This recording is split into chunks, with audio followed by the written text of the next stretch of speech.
नमस्कार दोस्तों, मेरा नाम जय कुमार तिवारी है। मेरे YouTube चैनल में आपका स्वागत है। दोस्तों, मैं आवास एवं शहरी नियोजन विभाग से सेवानिवृत्त सहायक अभियंता हूं। आज मैं बात करूंगा कि क्यों सो रही है सरकार, झूठ का फैला है व्यापार, क्यों है अवैध कॉलोनियों की भरमार और हमारा आम नागरिक क्यों है एक प्लॉट खरीदने के लिए लाचार। दोस्तों, ये सवाल हमारे बहुत अटपटे से आपको लग रहे होंगे, बहुत तीखे लग रहे होंगे, लेकिन आज की सच्चाई यही है। जो सरकार की नीतियां हैं इस समय, वो अवैध कॉलोनियों के पनपने को किसी भी तरह कंट्रोल नहीं कर पा रही हैं, जिससे हमारा वो ग्राहक जो एक छत ढूंढ रहा है किसी तरह एक शहर के अंदर, वो लाचार है।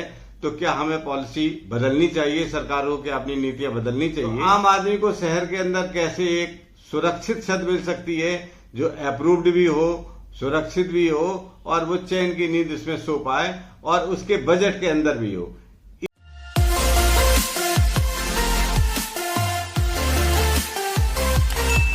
सरकार किन बातों पर नियंत्रण करके अवैध कॉलोनियों के पनपने पर रोक लगा सकती है, या जो कॉलोनियां अभी तक विकसित हो गई उनको कैसे नियमित किया जा सकता है, इसमें आम आदमी की क्या गलती है अगर सरकार उस पर नियंत्रण नहीं कर पा रही और वो अवैध कॉलोनी में प्लॉट लेने के लिए मजबूर हो रहा, किन किन बातों का ध्यान रखेगी अगर सरकार।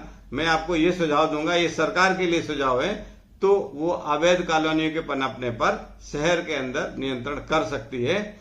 अब आपको ये भी सोचना है कि जो अवैध कॉलोनाइजर है उसकी गलती है या सरकार की गलती है, या जो अवैध कॉलोनी में प्लॉट खरीदता है उसकी गलती है। ये आप तय कर लीजिए, और अगर मेरी बात आपको सही लगती है तो जो बातें सही हैं उनको सरकार के पास पहुंचाने में मदद करिए, ताकि सरकार उन पर कार्रवाई कर सके और अवैध कॉलोनियों के पनपने पर शहर के अंदर रोक लग सके और एक आम आदमी को उसके बजट के अंदर एक सुरक्षित और स्वीकृत भवन या प्लॉट मिल सके। तो मैं अब आपको बताना चाह रहा हूं कि सरकार को कौन कौन सी जगह पर नियंत्रण करने की जरूरत है, ताकि अवैध कॉलोनियों के पनपने पर रोक लगाई जा सके या विराम लगाया जा सके। सरकार को कहां कहां सुधार की जरूरत है। देखिए, मैं कई वीडियोज में इस तरह की बात कर चुका हूं, इन पॉइंट्स को डिस्कस कर चुका हूं। आज मैं फिर बताता हूं, आप भी नोट कर लीजिए और सरकार पर दबाव बनाइए कि ये पालन हो इन नीतियों का, ताकि अवैध कॉलोनियां ना पनपने पाए। नंबर 1, जब किसी शहर का मास्टर प्लान बनाया जाता है तो मास्टर प्लान की सीमा के अंदर या प्लानिंग एरिया के अंदर, जिसको प्लानिंग एरिया कहते हैं, मास्टर प्लान की सीमा के अंदर जो क्षेत्र होता है, प्लानिंग एरिया के अंदर कृषि भू उपयोग रखने की आवश्यकता क्या है। जब आप नगरीकरण करने जा रहे हैं उस नगर का, उस सीमा का, जहां तक आपने मास्टर प्लान बनाया है, तो फिर वहां कृषि नहीं होगी, ये आपने तय कर दिया, तभी तो नगरीय क्षेत्र के अंतर्गत रखा है उसको। फिर वहां कृषि भू उपयोग क्यों रखा जा रहा है? सबसे बड़ी गलती ये है कि मास्टर प्लान सीमा के अंतर्गत कोई भी कृषि भू उपयोग नहीं होना चाहिए, क्योंकि मास्टर प्लान सीमा के अंतर्गत जब कोई भू उपयोग कृषि होता है तो अवैध कॉलोनी बनाने वाले जो कॉलोनाइजर हैं वो ये कहते हैं कि भाई ये तो खेती की जमीन है, मैं आपको खेत के टुकड़े के रूप में बेच दे रहा हूं, उसके बाद आप देखना, और उस रजिस्ट्री में मैं आवासीय लिख दूंगा तो आप मकान बना लेना। जब सारे लोग मकान बना लेंगे तो सरकार इसको फिर तोड़ेगी नहीं और नियमित हो जाएगा। ये एक झूठ है। सरकार को इस पर नियंत्रण रखने के लिए सबसे पहले ये करना चाहिए कि मास्टर प्लान सीमा के अंतर्गत या प्लानिंग एरिया के अंतर्गत कोई भी भू उपयोग उसको कृषि नहीं रखना चाहिए, नंबर 1। नंबर 2, भू उपयोग कृषि नहीं भी है, जहां आवासीय है, व्यवसायिक है या इंडस्ट्रियल है, अन्य भू उपयोग भी हैं, वहां पर भी सरकार मास्टर प्लान बनने के साथ ही जोनल डेवलपमेंट प्लान बना देने चाहिए, क्योंकि जोनल डेवलपमेंट प्लान जब नहीं बनते हैं तो मान लीजिए, कल्पना करिए कि एक बहुत बड़ा क्षेत्र है, मान लीजिए 50 हेक्टेयर का क्षेत्र है, जहां पर आपने मास्टर प्लान सीमा के अंतर्गत आवासीय भू प्रयोग कर दिया है, लेकिन आवासीय भू प्रयोग करने के बाद भी वहां कॉलोनी स्वीकृत नहीं होती है। क्यों? नंबर 1, कोई भी कॉलोनी या कोई भी कॉलोनी का लेआउट तभी स्वीकृत प्राधिकरण करता है जब वहां पर अप्रोच रोड होती है। तो अप्रोच रोड कब बनेगी? जब उस पूरे 50 हेक्टेयर के आवासीय भू उपयोग में या पूरे मास्टर प्लान सीमा के अंतर्गत आप जोनल डेवलपमेंट प्लान्स बना देंगे। जोनल डेवलपमेंट प्लान्स का मतलब है कहां पर जोनल रोड्स निकलेगी, कहां पर मास्टर प्लान रोड निकलेगी, मतलब उस बड़े पैच में जो 50 हेक्टेयर का आवासीय आपने कर रखा है उसके अंदर सड़कों का नेटवर्क बनाने का काम तो विकास प्राधिकरण का ही है या chief town and country planning department का है। ये दोनों लोग मिलकर मास्टर प्लान बनने के साथ ही जोनल डेवलपमेंट प्लान या जोनल रोड्स का नेटवर्क क्यों नहीं बनाते हैं कि जब जोनल रोड्स का नेटवर्क बन जाएगा, जोनल डेवलपमेंट प्लान बन जाएंगे, तभी तो आप उन रोड्स के किनारे लेआउट स्वीकृत कराने वाले बिल्डर्स का, कॉलोनाइजर्स का लेआउट पास कर पाएंगे। और जब तक लेआउट स्वीकृत नहीं होगा तब तक लोग उसमें अवैध कॉलोनी विकसित करने का दिमाग लगाते ही रहेंगे और अवैध कॉलोनी का विकसित होना बंद नहीं हो पाएगा। प्रदेश में स्थिति ये है कि 2031 तक के मास्टर प्लान अधिकांश महानगरों के बन गए हैं और काफी नगरों के बनने जा रहे हैं, लेकिन अभी तक 2021 के मास्टर प्लान के जोनल डेवलपमेंट प्लान किसी भी शहर में पूरे प्रदेश में समस्त रूप से नहीं बन पाए हैं। हाँ, कुछ जोन्स के बन गए, एक जोन का किसी शहर में बन गया, 6 जोन में पूरा शहर विभाजित है मान लीजिए उदाहरण के लिए, तो किसी ने 1 जोन का बना लिया, किसी ने 2 जोन का बना लिया, उसी पे काम हो रहा, बाकी शहर बिना जोनल डेवलपमेंट प्लान बनाए ही चल रहा है। तो ऐसी स्थिति में वहां पर जोनल रोड्स का डिमार्केशन नहीं हो पाता, लैंड का, रोड की लैंड्स का एक्विजिशन नहीं हो पाता है, सड़कें नहीं बन पाती हैं, जिनके अभाव में उस क्षेत्र के जो लेआउट्स हैं वो आप नहीं कर पाते हो। कहते हैं कि भाई अप्रोच रोड नहीं है। भाई अप्रोच रोड नहीं है तो अप्रोच रोड बनाने का काम तो विकास प्राधिकरणों का ही है। जो zonal roads, zonal development plan आप बनाइए समय से, जोनल रोड्स की जमीन एक्वायर करिए, जोनल रोड्स बना दिए, उसके किनारे दोनों तरफ लेआउट पास हो जाएंगे। तो अभी 2021 का 2011 तक का कहीं कहीं पर अभी जोनल डेवलपमेंट प्लान नहीं बना है और 2031 और 2041 की योजनाएं बनाई जा रही हैं। तो दूसरा बिंदु ये है कि zonal development plan should be prepared with the preparation of master plans or as soon as possible within 2 or 1 year। ये हमारे UP urban planning and development act 1973 में भी लिखा हुआ है कि zonal development plans should be prepared with the preparation of master plans और as soon as possible. इस पर भी कोई सरकार का अंकुश नहीं है, सब लापरवाही चल रही है प्राधिकरणों में भी, और chief town and country planning department भी जोनल डेवलपमेंट प्लान 10-10, 20-20 साल हो गए अभी नहीं बन पाए। तो आवासीय उपयोग होने के बाद भी वहां अवैध कॉलोनियां विकसित हो रही, इनको आप कैसे रोक पाओगे?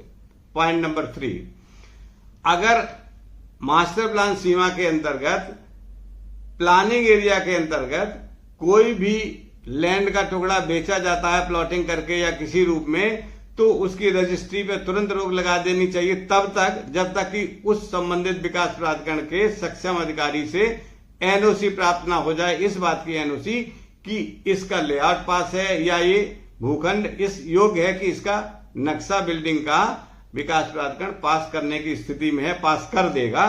पॉइंट नंबर 4, जो कॉलोनियां पहले से विकसित हो चुकी हैं, जिन पर चालान है, ध्वस्तीकरण के आदेश पड़े हुए हैं या तोड़ी फोड़ी जा रही हैं, उन सभी कॉलोनियों पर बिजली का कनेक्शन तब तक नहीं मिलेगा जब तक कि उनको रेगुलाइज नहीं कर दिया जाएगा या नक्शा पास नहीं कर होने की परिस्थिति बनेगी, या कोई भी अवैध निर्माण से किए गए मकान पर, भवन पर या कॉमर्शियल कॉम्प्लेक्स, किसी भी तरह की बिल्डिंग पर जो अनधिकृत रूप से बनी हो, इस पर बिजली का कनेक्शन नहीं मिलेगा।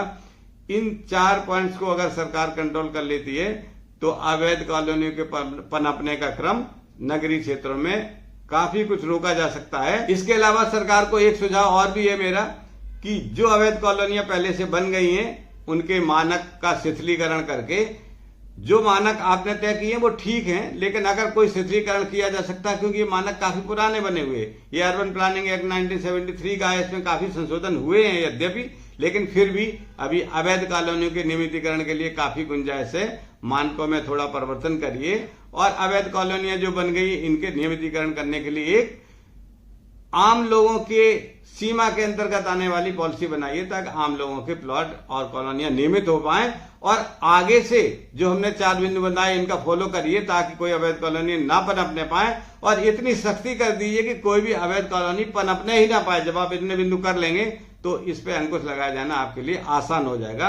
और अगला बिंदु ये है कि ये मौलिक या ये प्राकृतिक सिद्धांत है कि अगर किसी अपराध का न्याय जल्दी या समय से नहीं होता है तो उस न्याय का महत्व खत्म हो जाता है। इसलिए अगर कोई अवैध कॉलोनी बनाई जाती है तो उस पर क्विक एक्शन होना चाहिए। अगर अवैध कॉलोनी बनने की कोई सूचना मिलती है, अवैध निर्माण बनने की कोई सूचना मिलती है, तो विद इन 7 डेज, 1 हफ्ते के अंदर उसको ध्वस्त करना सुनिश्चित करना चाहिए 100%। जब न्याय जल्दी होगा, जब कार्रवाई जल्दी होगी, तो अवैध कॉलोनी पनपने का क्रम अपने आप टूट जाएगा। अगर लोगों को लगे कि हम शुरू करेंगे वैसे मेरा ध्वस्तीकरण हो जाएगा, मुझे किसी भी तरह अवैध निर्माण करने या अवैध कॉलोनी पनपने का मौका ही नहीं मिलेगा। न्याय और क्रिया अगर त्वरित हो जाती है तो काफी कुछ अंकुश लगाया जा सकता है अवैध निर्माण करने की सोच पर। जब सोच पर अंकुश लगेगा तभी अवैध कॉलोनी की क्रिया पे अंकुश लगेगा, क्योंकि अभी सोच ये बनी हुई है बिल्डर्स की या कॉलोनाइजर्स की कि क्या होगा, चालान हो जाएगा, देख लेंगे, थोड़ा 2-4 मकान तोड़ देंगे, 2-4 बाउंड्री तोड़ के चले जाएंगे, फिर साल भर 2 साल नहीं लौटेंगे, तब तक हम सारे प्लॉट बेच के निकल जाएंगे। फिर जिसने खरीदा वो जाने। और खरीदने वाले ये सोचता है कि इनका तो बना है, पड़ोसी का तो बना है, 4 कॉलोनी और भी तो बनी है, जैसे उनकी चल रही है ऐसी मेरी चलती रहेगी। इस सोच को तभी हटाया जा सकता है जब कार्रवाई क्विक और नियमों का पालन और जो हमारे आदेशों का अनुपालन है वो यथा समय और क्विक सुनिश्चित हो जाएगा। कोई भी न्याय तभी प्रभावकारी या उसका उपयोगी रहता है जब उस पर क्रिया तुरंत होती है। अगर आपका न्याय सालों तक लटका रहता है तो इन परिस्थितियों में किसी का अंकुश नहीं रहेगा, अवैध कॉलोनियों के पनपने से रोका जाना संभव नहीं है। तो मेरा सभी अपने दर्शकों से करबद्ध अनुरोध है कि अगर आपको हमारे बिंदु सही लग रहे हो तो सहयोग करिए। सरकार का सहयोग करना है कि आप अपनी बात वहां तक पहुंचाएं और सरकार को मनवाने पर मजबूर करें।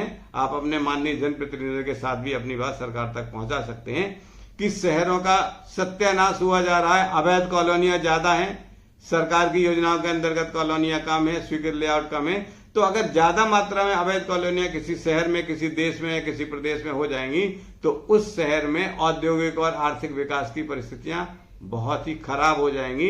शहर एक सुनियोजित और व्यवस्थित होगा, नियमित होगा, अप्रूव्ड होगा, तभी आर्थिक विकास, औद्योगिक विकास तभी संभव है।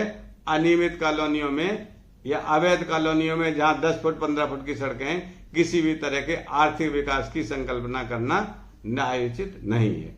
तो दोस्तों, इस सूचना के साथ ये वीडियो यहीं समाप्त होता है। अगले वीडियो में किसी महत्वपूर्ण बिंदु पर फिर आपसे चर्चा करेंगे। नमस्कार।